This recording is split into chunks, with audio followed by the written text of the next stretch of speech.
How to make your playlist public on Deezer mobile. Hello guys, in today's video I'm gonna show you how to make your playlist public on Deezer mobile. First, then open Deezer, and here you will find this favorites icon here in the bottom corner. Click on it, and here you will see this one, playlists.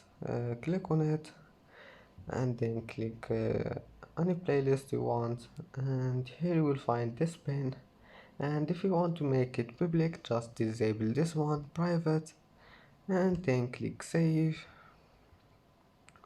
and that's it. Now your playlist is public.